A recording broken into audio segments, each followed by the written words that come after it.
Manau, laukia labai įdomus vakaras.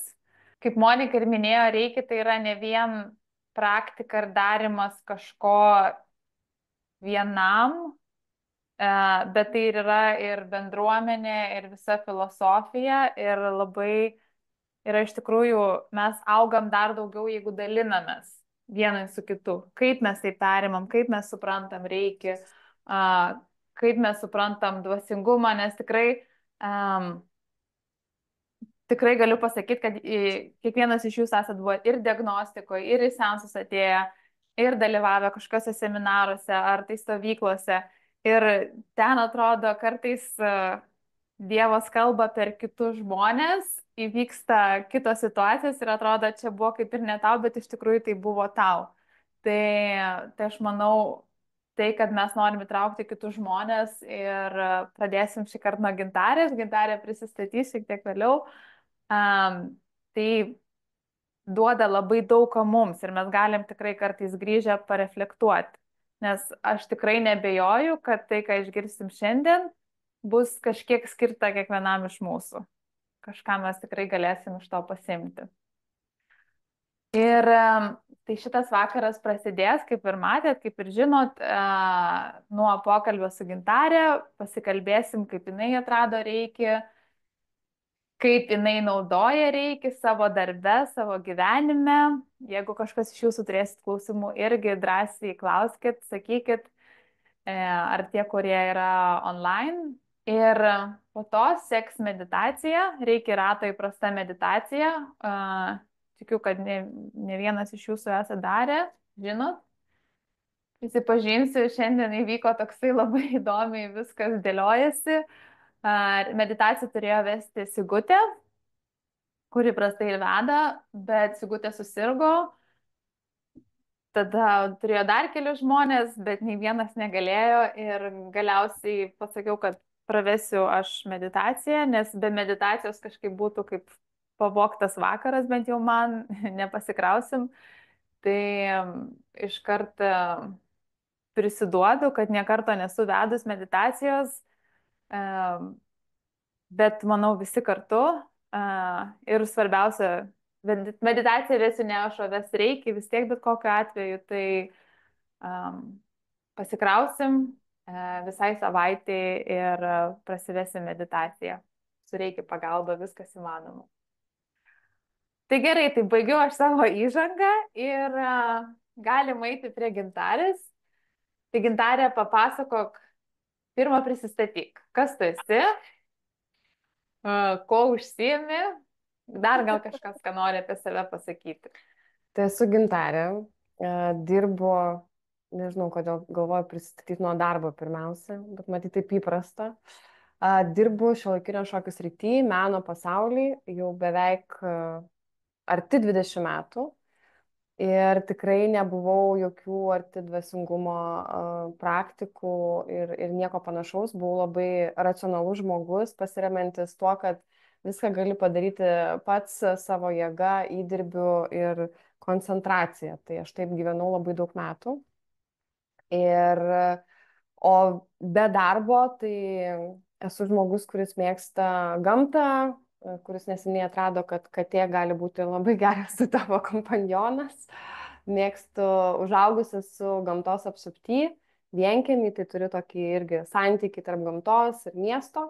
Daug labai keliauju darbiniais klausimais, bet kartu ir stengiuosi pasimėgauti teikiamais to malonumais, mėgstu draugiją, mėgstu kompanijas, iš tikrųjų labai labai stipriai mėgstu gamtą ir matau, kad mano tas ryšys su gamta, jisai labai stiprėja su metais. Tai gal toks esu žingeidus žmogus, plačiai atmerktom akim, norintis, kad gyvenimas būtų nuostabus, bet jisai yra gyvenimas iki reikia ir dabar gyvenimas poreikia. Ir aš dabar labai matau aiškiai didžiulius skirtumus to, kaip aš gyvenau iki tol, kol atradau reikia ir kaip aš gyvenu, kai jau gyvenu su reikia. Tai bus labai įdomu išgirsti, kaip tas gyvenimas pasikeitė, bet noriu pradėti gal truputėlį nuo kitų dalykų. Labai įdomu, ką pasakei, kad 20 metų esi šitoj srityje, na dabar kabinam profesinę sritį, nes visgi labai įdomu man pakrypti tą pokalbį ir pakalbėti apie tai, kaip tu įdarbinai reikia ir Mhm. kaip tai padeda tavo profesinėme gyvenime ir visiems, manau, išmokti, ką galim, ką galim pasiimti iš tavęs, ką gal kiti daro. Tai kaip, vat minėjai, kad tu mėgsti gamtą, taip, gamta visą laiką kažkur buvo, tai čia irgi kažkoks yra atitrukimas, kažkoks asmeninis, nu, tobulėjimas tenai, praktikos kažkokios, sąmoningumas tenai Taip. irgi ateina. Tai papasakok, kame ir kur atsirado reikia, o gal prieš tai dar buvo kažkokios kitos sąmoningumo e, praktikų, panašių filosofijų, kažkokios sėklytės. Pasakysiu, tvirtai, buvau labai nesąmoningas žmogus. Daug dalykų žinojau, kad kažko nesuprantu, bet gal nežinojau, žinojau, kad kažkas su manim vyksta, bet dabar suprantu, kad nežinojau net, kur ieškoti atsakymų. Ir aš bandžiau, turėjau tokią trumpą kontaktą, sakykime, su psichologais, aš supratau, kad tai visiškai ne apie tai, kad vyksta kažkas su mano kūnu, su mano protu, ko aš galbūt kažkas vyksta su mano vidum, ko aš nesuprantu ir negaliu įvardinti. Ir buvo toks sunkus gyvenimo etapas ir santykių prasme, ir aš tiesiog matyt, su Reikia yra taip, kad Reikia, ne aš atradau Reikia, o Reikia atrado mane ir mane pasikvietė. Ir tai visiškai atsitiko atsitiktinai. Aš nesu tas, kuris ieškojo tuo metu dvasinių praktikų ir kažkur žiūrėsiu, kur čia reikėtų nueiti. Aš gal labiau tokia buvau, kur pradėjau galvoti, gal man reikia ieškoti moterų rato, moteriškos energijos, ten meditacijas dariau apie vandenį, nes girdėjau, kad tai čia kažkoks, jeigu teka, įsivaizduoju, kad tai teka moteriška energija, jeigu neteka, tai neteka. Žodžiu, tokiais vat, kampais jau link kažko, kad atsakyčiau, galbūt pradėčiau rasti kažkokius atsakymus. Ir Reikia mane susirado labai šiuolaikinę priemonę per Instagramą, taip labai keistai, žodžiu. Aš niekada prieš tai nebuvau sekusi indiškos Reikia mokyklos, niekada nebuvau laikinusi nieko panašaus. Ir vieną sunkų vakarą, kada aš jaučiausi labai taip emociškai sugniuždyta ir nežinojau, ko griebtis, aš pasėmiau telefoną į rankas, atsidariau Instagramą ir man gal, nežinau, kelintas paustas iškrito Reikia mokykla ir tenai buvo tokia informacija apie vadinę paskaitą. Ir aš vedama kažkokios jėgos atsidariau tą paskaitą ir aš tą dieną atsimenu, tą vakarą ją perklausiau ir puikiai atsimenu, ką aš padariau po to. Man labai surezonavo, aš nelabai ką supratau, bet aš atsidariau indiškos Reikia mokyklos puslapį, persiskaičiau, ką reikia daryti, o aš tokia einu pagal jeigu man pasako kažką daryti ir man surezonuoja, aš jau tada tą viską ir darau. Tai aš paskaičiau, kad reikia pradėti nuo diagnostikos ir tada aš užsirašiau į diagnostiką. Ir taip atėjau į mokyklą ir iš tos mokyklos neišėjau iki dabar. Ir labai tuo džiaugiuosi. O kalbant apie darbą, tai aš esu antros pakopos praktikė nuo Liepos mėnesio. Ir galiu pasakyti atvirai, kad aš pirmos pakopos nelabai ir atsimenu ir nelabai supratau. Ir tai yra tiesa. Ir aš nesupratau, kas su manim vyksta pirmą pakopą, man buvo toks chaotiškas laikas, buvo labai intensyvus ir emociškai, ir darbinė prasme, ir jisai tiesiog kažkaip praužė. Bet užtat antrą pakopą aš ją išgyvenau kiekvieną dieną ir kiekvieną dieną išgyvenu ir labai labai dabar aš ją jaučiu, suprantu, galbūt ne iki galo, nes tikriausiai niekada iki galo nesuprasi, bet aš supratau, pagavau tą cinkelį, kad iš tikrųjų Reikia gali palengvinti gyvenimą ir gali palengvinti mano darbą. Ir čia yra kaip čia kelionės pradžia. Ir kaip aš įdarbinu Reikia, aš prašau kiekvieną dieną, kad mane vestų geriausių, harmoningiausių būdų per situacijas, kad padėtų man spręsti visus mano darbinius klausimus. Ir aš puikiai atsimenu visus mūsų mokytojos Monikos pamokymus, kad tu turi kuo tiksliau duoti, sužinoti, ko tu nori ir kur nukreipti energiją. Tu negali tiesiog įsivaizduoti, kad tau reikia, pavyzdžiui, darbuotojo, bet tu turi kuo labiau suformuluoti, kokio to darbuotojo nori. Ir aš puikiai tą patikrinau per tai, kaip mums kaip tik praėjusiais metais į organizaciją ieškojom naujų žmonių ir tas mums nesisekė iš tikrųjų, labai sunkiai ėjosi tas procesas naujų darbuotojų paieška ir priėmėm ne tuos žmonės ir jie labai greitai išeidavo. Ir paskui atėjo tas žmogus, kurio mums reikėjo. Ir aš supratau, kad ta kelionė ir mane mokė, kaip tas jausmas vidinis irgi buvo, bet Reikia mane vedė per tą, kad aš pagaliau suvokčiau, ko aš pati noriu ir ko nori organizacija. Bet labiausiai man reikia atskleidė savo grožį projektų rašyme. Fantastiška patirtis, kai tu atsisėdi, paprašai pagalbos ir tu tiesiog leidi rankom rašyti ir tie projektai pasirašo per kažkokius rekordinius greičius, labai su didelė koncentracija ir iki dabar mes turim fantastiškus rezultatus, už ką esu be galo dėkinga. Už visą pagalbą ir kiekvieną kartą tikrai dėkoju ir dabar irgi turim kelias paraiškas, kurios kabo ir kurios yra įsiustos ir taip tikrai tvirtai širdį žinau, kad viskas bus gerai, kad sprendimai ateis tokie, kokie turi ateiti. Ir iš tikrųjų daug istorijų yra, nežinau, kiek ten leistis į smulkmenas su festivalio pasirinkimais. Aš organizuoju Šiuolaikinį šokio festivalį, aš organizuoju Tarptautinį scenos menų festivalį, Finansis Baltijos šokis ir Kontempo. Ir kai mes metų pabaigoje rašėm šituos norus, aš jų prirašiau labai daug ir dabar suprantu, ką Monika sakė apie tai, kad irgi atsargiai reikia rašyti tuos galbūt norus. Aš jų prirašiau 7 lapus, tai spėju, kad reikės pradėti braukyti, nes viskas vyksta šiuo metu, vienu metu visi procesai. Ir aš paprašiau irgi, kad tie festivaliai kažkaip vyktų irgi pačiu geriausiu galimu būdu ir kad pasiektume geriausius rezultatus. Ir tikrai taip, kaip organizuodavau festivalius, tai šitie festivaliai dar niekada tokiu būdu nebuvo organizuojami. Labai daug yra iš pajautimo, labai daug yra sprendimų priimamų, kur aš galvoju, jeigu aš pradėčiau skaičiuoti, biudžetus dėlioti, aš tikriausiai nepriimčiau tų sprendimų. Tai tiesiog vedama jausmo. Ir kol kas atrodo, kad viskas labai gerai dėliojasi. Ir tikrai, kaip sakau, bus tikriausiai pirmi Lietuvoje 2 festivaliai šiais metais, kurie bus padaryti su Reikia pagalba. Tikiuosi, kad viskas bus gerai. Bet tiesiog tas yra labai toks didelis vidinis žinojimas, kad reikia sekti tuo tokią nuojautą, vidinę nuojautą, kad kur veda, kad vat, reikia padaryti tokį pasirinkimą, ne kitą pasirinkimą. Nors loginis protas sako, kad čia ne taip, čia yra per brangu, čia yra per dideli biudžetai, ten dar kažkokie dalykai. Tai kai tu tą paslenki į šoną, tikrai priimi labai gerus sprendimus. Ir aš turėjau visai neseniai pokalbį su Giotės instituto vadovė ir jinai manęs klausė, sako, Gintarė, kaip tu gali priimti tokius rizikingus sprendimus, kai finansavimai ateina taip vėlai. Ir šiais metais ypatingai visi atsakymai atėjo vėlai. Ir aš sakau, nežinau, aš tiesiog pasitikėjau. Nu, aš nesakiau, kad pasitikiu reikia tame kontekste, bet aš žinau, kad aš tiesiog pasitikiu tą nuojautą vidinę, kad, nu, va, tai bus. Ir dar galiu pasakyti, kad man labai padeda sudirbti su komanda. Aš tapau su Reikia, tikrai praktikuodama Reikia, aš tapau daug ramesnė. Aš pati pradėjau girdėti, ką aš kalbu. Aš jau dabar gebu save sustabdyti prieš pasakant kažkokią nesąmonę. Jau mane sulaiko. Ir aš galvoju, ką tas mano pasakymas gali, kaip gali įtakoti žmonių elgesį, ypatingai darbiniai atmosferoj.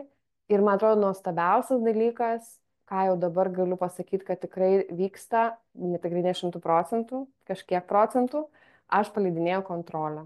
Ir tai yra pats geriausias dalykas, koks gali nutikti, nes ypatingai darbo kontekste viskas sekasi daug geriau, kai paleidi kontrolę ir žmonės padaro daug daugiau, kai tu jiem leidi.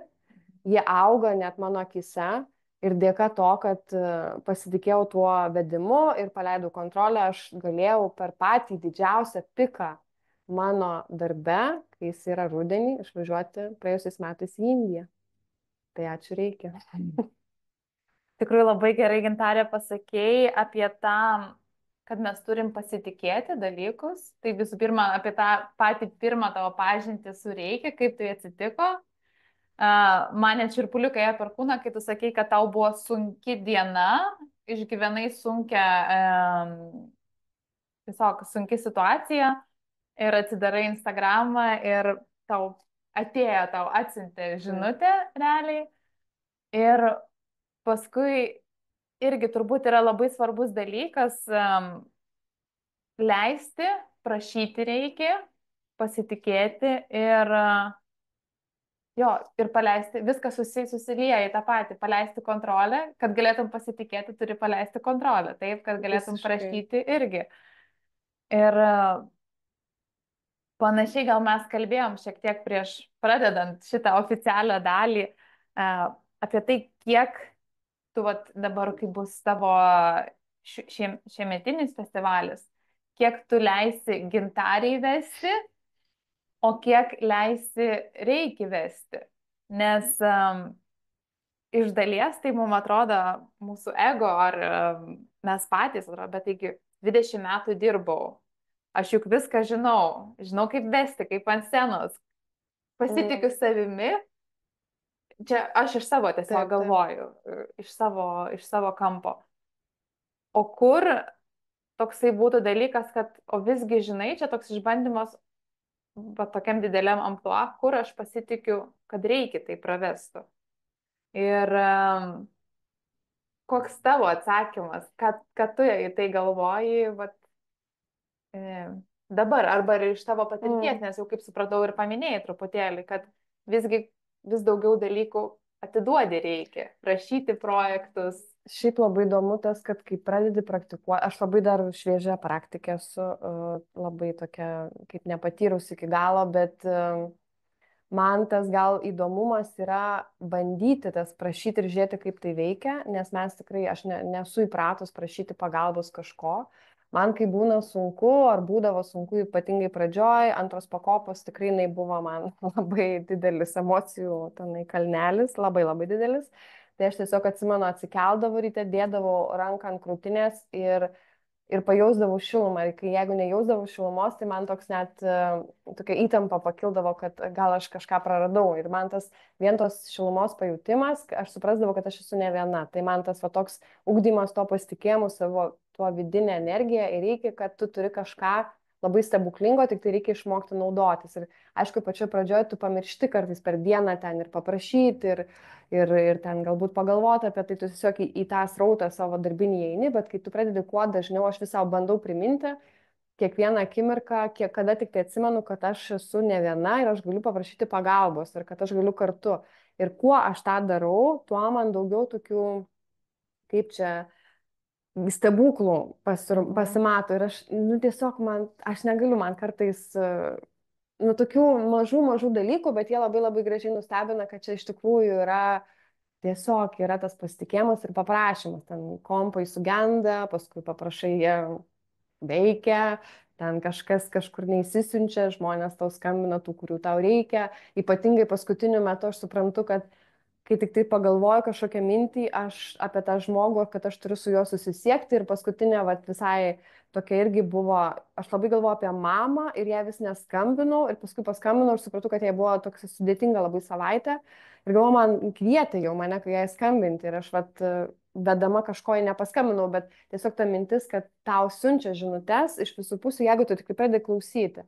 Ir dar vienas labai nuostabus dalykas su Reiki yra tas žinučių siuntimas tau iš kito žmogaus. Yra tas, kad Dievas su mumis kalba per kitus. Tai kai tu pradedi girdėti, ką aplink žmonės kalba ir iš tikrųjų įsiklausyti, tai aš kartais einu ir juokiuosi ir galvoju, šakės. Čia yra kažkas nerealaus, kad jeigu tu kiekvieną įsiklausai, ką jis tau sako, tu per dieną gauni labai įdomių atsakymų apie savo klausimus, apie kuriuos tu galvoji. Bet čia, kai jungi visą savo sąmoningumą ir tu per dieną eini maksimaliai sąmoningų būdų, bet tai nebūtinai tai būna kiekvieną dieną ir negaliu sakyti, kad aš jau čia atsikeliu iš ryto ir viskas jau 100% lemputė dega ir aš einu per dieną ir gaudau visus signalus. Tikrai tai nėra taip.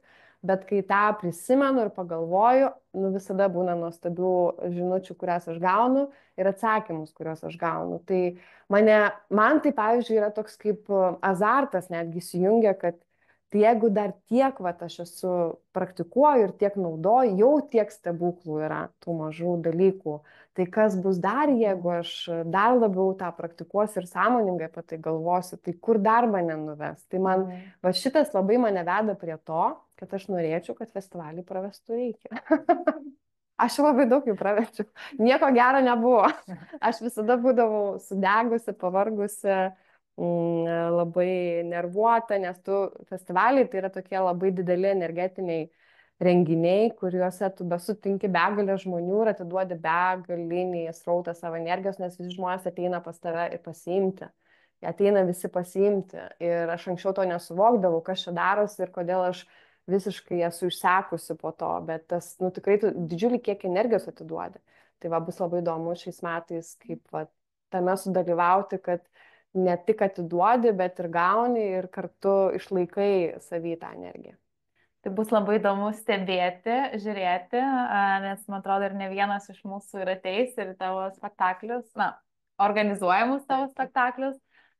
Bet noriu grįžti prie to, kad tu paminėjai ir čia labai labai geras priminimas mums visiems turbūt, ką labai norėčiau pati savo atkartoju ir dėl savęs, ir dėl visų mūsų, kad kelis dalykus. Tai pirmas, kad nepamiršti prašyti reikia. Va šiandien ir su Viktorija kalbėjom anksčiau dieną, kaip dažnai mes patys, nu, aš ir pati kartu sakau, bet tai ką, ar aš galiu prašyti šito reikia, kad, tarkim, Monika kažkur sako, bet tai Dovilė, kodėl tu nepaprašai reikia. Ir aš taip, tai ką, ir šito galiu prašyti. Ir toks priminimas, kad nu, mes tai turim, tai yra mūsų įrankis, tai yra apie tai, reikia ir apie tai, kad mes įgalina mus, o ne kažką kitą, kad mes galim patys keisti savo gyvenimą. Viskas kaip ir, nu, mūsų rankose ta pasė, kad mes galim prašyti, mes turim įrankius, mes galim sudirbti su situacijomis. Tai čia buvo mano toks vienas dalykas, kurio noriu išeiti. Ir kartu tai, ką minėjai, kad per kitus žmonės eina ir žinutės, reikia tik tai klausyti mums. Tai paanalizuoti, kas vyksta, ką išgirstame. Ir kartais, va, aš pati irgi stengiuosi paskutiniu metu, ypač čia, va, ateinu į mokyklą, sėdžiu ir atrodo, kodėl aš išgirstu šitą pokalbį. Ir suprantu, kad tai man reikėjo išgirsti dėl tam tikros priežasties ar dėl tam tikro dalyko, kurį aš pati dabar atidirbinėjau. Ir labai labai viskas įdomiai. Tai iš tikrųjų reikia mums patiems daugiau dėmesio kreipti ir pasitikėti, kaip ir sakėm. O dar vienas dalykas, kurį irgi prieš tai paminėjai, gal tas toksai, žinai, kad mes visą laiką atrodo, bet mes juk patys labai galim ir mes su tuo labai esam užaugę, kad mus tai juk pats gali viską pasidaryti ir niekam kitam netiduok, dėl to ir tas kontrolės toks perdėtas. Bet, nu, matom visi turbūt, prie ko tas priveda ir išsitaškom ir tikrai galėtumėm pasiekti daug daugiau. Tai labai fainai irgi dar taip, ką pasakyti, kad jeigu jau dabar tiek daug galim pasiekti ir va tu labai tuo įkvėpi, tai kiek dar nuostabių dalykų mūsų laukia. Aš pamenu, iš tikrųjų mes galvom ir Pervalkoj stovykloj vasarą. Ir po stovyklos mes kažkaip sakom, wow, bus labai įdomu pažiūrėti, kur mes būsim, nu, po pusmečio, po metų, nes labai labai nuostabu stebėti, žiūrėti, kiek mes daug galim pasiekti. Visiškai. Tai. Ir tikrai sureikia daug kas vyksta. O dar norėčiau tavęs paklausti, kokios tau pačiai praktikos labiausiai yra įstrigusios, mieliausios, o gal sunkiausias, nes dažniausiai žinom, kad tos, kurios sunkiausios, kur miegam, kur niekaip nenorim, dažniausiai mums labiausiai yra reikalingos. Tai kas tau yra labiausiai įstrigę? Iš tų malonių praktikų, iš tų, kurias labai labai gera daryti. Tai po rugsėjo mėnesio širdies atvėrimo aš tiesiog negalėjau sustoti atvėrinėti širdį. Ir aš ją atvėrinėjau iki kovo, kovo ten 30 dienos.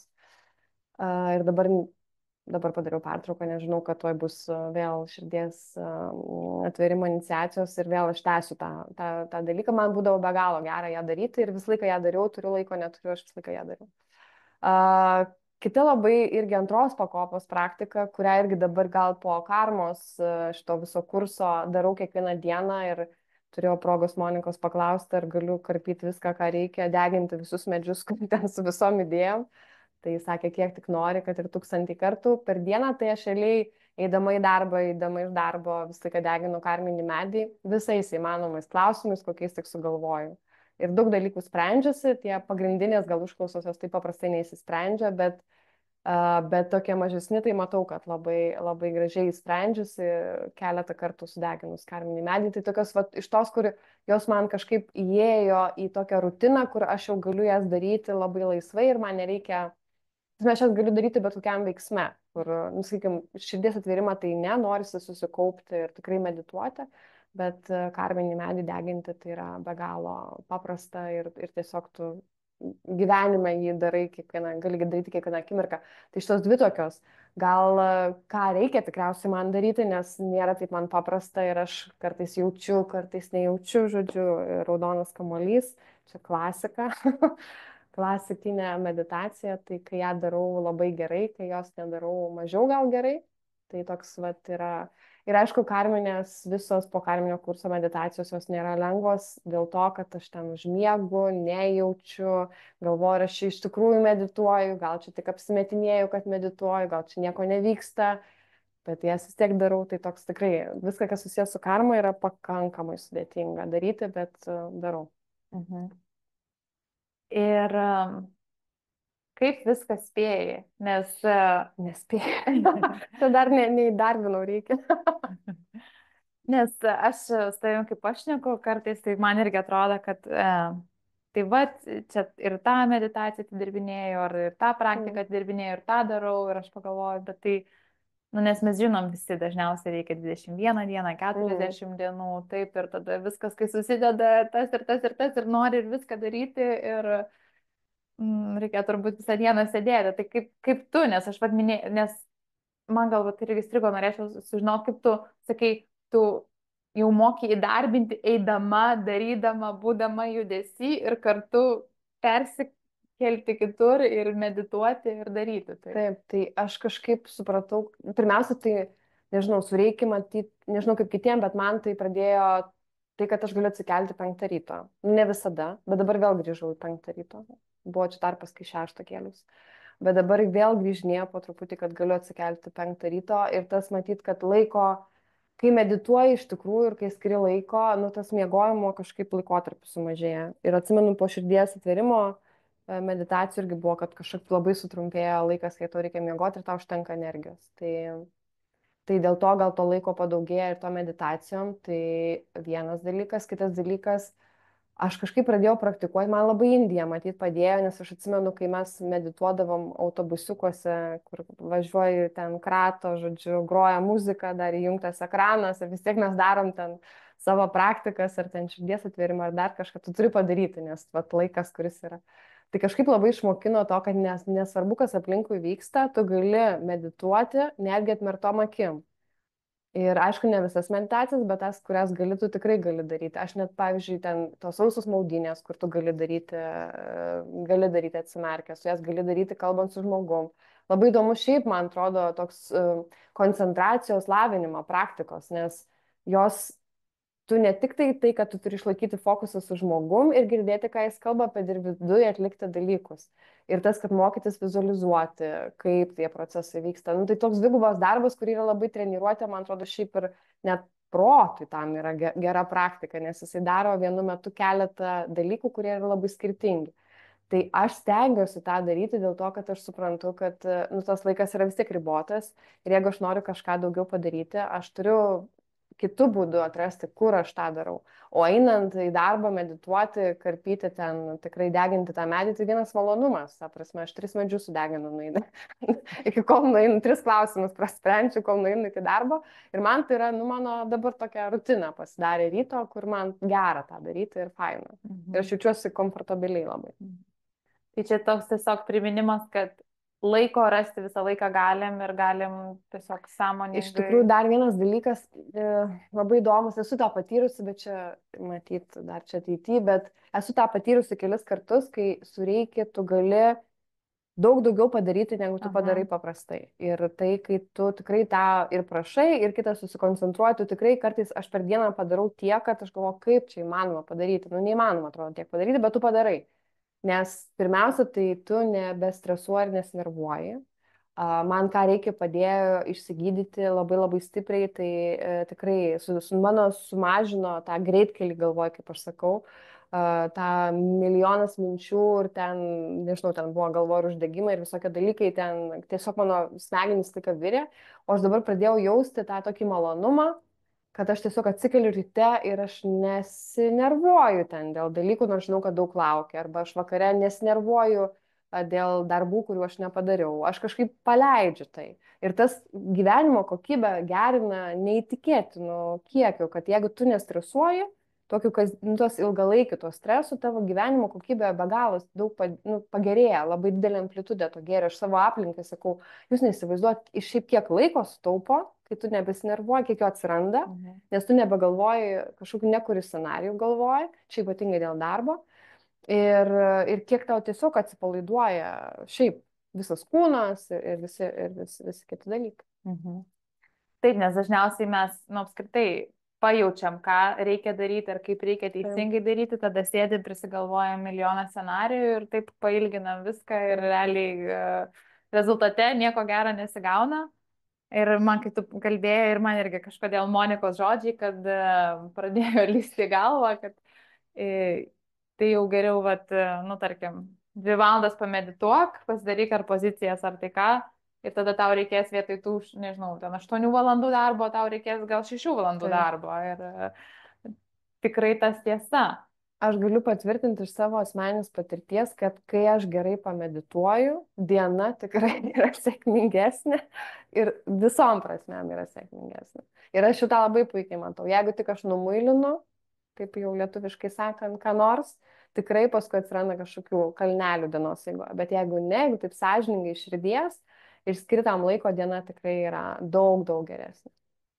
Tai dar pabaigai galbūt aš tokių tavo trumpų patarimų, kur tu jau ir minėjai keletą, kur įdarbini, leidi reikia, kad rašytų už tave, darbe tu irgi minėjai, jog rytais, kai medituoji, atlieki savo praktikas, tu pasiunti ir šviesą, ir į darbo vietą, ir tikrai pastebėjai, kad daug geriau viskas vyksta.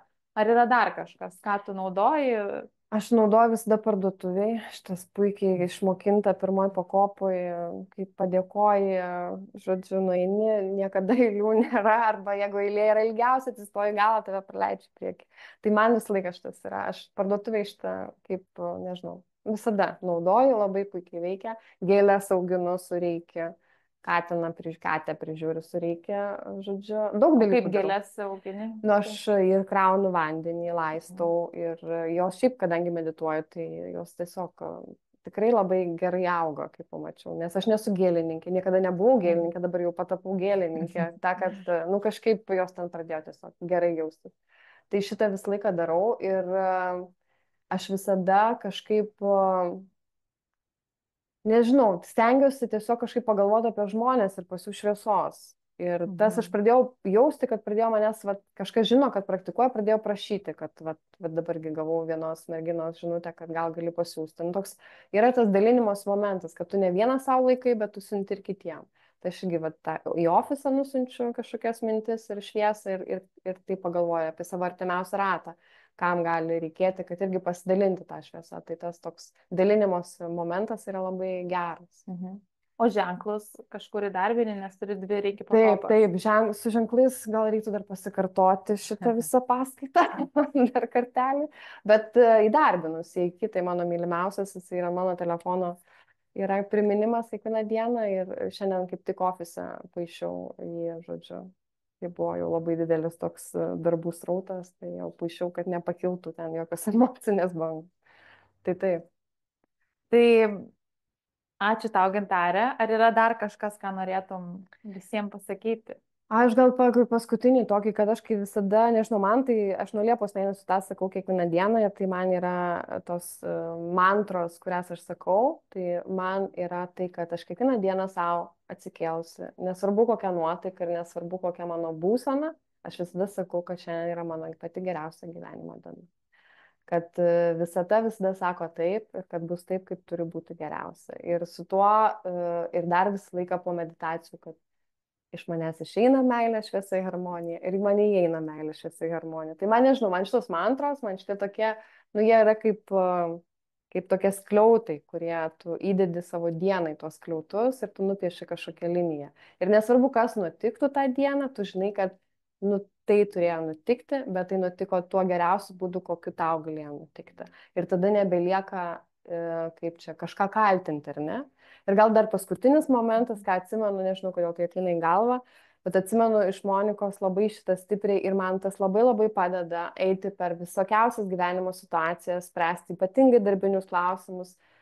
Tai yra tai, kad kiekvienas žmogus yra siela ir jeigu man tik tai kyla kažkoks nervas, aš tada prisimenu šitą pasakymą ir suprantu, kad jis sprendžia savo klausimus ir tai nieko nėra bendro su manim. Tiesiog, kad tai yra, nu, tai yra to žmogaus klausimas. Ir man tai taip palengvina mano reakciją. Ta reakcija gali būti kažkokia, bet jinai tiesiog tas suvokimas, kad mes visi čia atėjom su savo klausimais, be galo palengvina tą bendravimą ir gyvenimą. Tai va šitose vietose bandau savo priminti ir eiti su tuo tokiu, mokytis eiti su pasitikėjimu ir mokytis eiti su tuo srautu, kad kuris tave bevestų. Tai kai jau pamirštu, tai pamirštu, bet kai nepamirštu, tai būtent apie tai. Mhm. Ar yra dar klausimų iš čia sėdinčių ar iš online?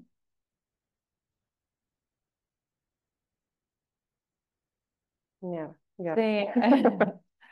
Tai ačiū tau, Gintarė, labai. Ačiū, kad pasidalinai. Daug ko išsinešu ir aš, tokių priminimų, kur čia turbūt, žinai, post-it notes reikėtų apsidėlioti aplink save visur, kad turėti, kad žinoti, prašyti reikia, būtis reikia. Ir tai apie bendruomenę dar kartą. Yra, kad, tarsi, be kitų žmonių nieko čia nebūtų, nes kai yra sunku, tu rašai reikia bendruomeniai. Tu, kai gauni, pavyzdžiui, visai neseniai gavau žinutę per Instagramą iš merginos, kurią esu vieną kartą mačius čia mokyklų, bet mes nesam pažįstamos. Ir jinai man sako, aš kaip reikistė rašau reikistai. Ir tu viskas aišku. Ta prasme, nėra klausimų. Nesvarbu, ko jinai paprašys, viskas aišku. Tai tas bendruomenės svarba ir gebėjimas, kad mes galime vieni kitų paklausti ir mokytis vieni iš kitų, nes aš čia irgi visą laiką ateinu ir mokausi, nes kiekvienas kažką pasako ir labai įdomu yra. Tai čia yra tokia jėga ir tokia stiprybė ir tas bendruomenės įvairialypiškumas, įvairovė žmonių su savo patirtim yra kažkas nerealaus. Tai tikrai aš kažkaip labai visus raginčiau dalintis, bendrauti ir klausti vieni kitų ir prašyti pagalbos ar tiesiog paklausti klausimo, kuris yra aktualus, galbūt kitas žmogus gali tau pasidalinti savo patirtim. Tai tas gyvenimas, gebėjimas reikia įdarbinti ir tuo, kad imti tą informaciją iš kito žmogaus, būtent to, kuris yra susietas reikia. Tai čia yra kažkas, tiesiog, čia didžiulė dovana. Man kažkodėl dabar irgi pagalvojau, kad iš tikrųjų tai nėra apie tai, kad čia mes turim kažkokias taisyklės. Vat reikia, net ir ta pati meditacija ar kažkoks dirbinėjimas, ar apskritai kažkas. Čia tiesiog yra pajutimas ir palei patirtis, kaip vienam žmogui taip, kitam kitaip. Ir mes vienas iš kito ir mokomės, kas mums suveikė, ką mes padarėm.